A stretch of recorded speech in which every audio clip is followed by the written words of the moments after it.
আসসালামু আলাইকুম। আজকের মূল বিষয় হলো কম জমিতে বেশি ধান কিভাবে উৎপাদন করবেন। বেশিরভাগ খেতিয়ককে জিজ্ঞাসা করলে ওরা বলে যে আমরা যত টাকা খরচা করছি তত টাকারই ধান পাইছি, কোনো লাভ হয়নি।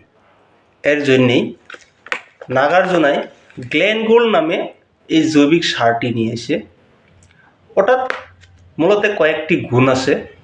ওটা বিশেষ করে মাইক্রোরাজা আছে, প্লাস সয়েল কম্পোজিশন আছে। ওটা আপনার সাগরের হেলই থেকে তৈরি করা হয়, যেটা বিজ্ঞানের ভাষাত মাইক্রো অ্যালগি বলে। তা মাইক্রোরাজার মূল কাজ হলো ও ধান গাছের মাইক্রোরাজা দুই ধরনের আবার ধান গাছে কাজ করে। একটি হলো এন্ডো মাইক্রোরাজা, যে ভিতর থেকে কাজ করে, আর একটি হলো একটু মাইক্রোরাজা, যে বাহির থেকে কাজ করে।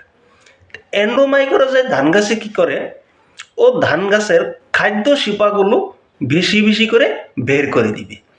তা খাদ্য শিপাগুলো যত বেশি বের হবে ততই একটি রোয়ার পর থেকে কয়েকটি গজালি আসবে। যত বেশি খাদ্য শিপা আসবে তত বেশি আপনার গজালি দিবে। এটা হলো এন্ডো মাইক্রোরাজার কাজ। আরেকটি হলো একটু মাইক্রোরাজা। একটু মাইক্রোরাজায় কি করবে, মাটির যোনগুলো খনিজ পদার্থ রয়েছে ওগুলা সংগ্রহ করবে, করে পুষ্টিকর খাদ্য হিসেবে গাছকে খাইয়ে দিবে এবং লং টাইম গাছের শিপায় খাদ্য জমা করে রাখবে, যেটা গাছে সহজে খেতে পারে।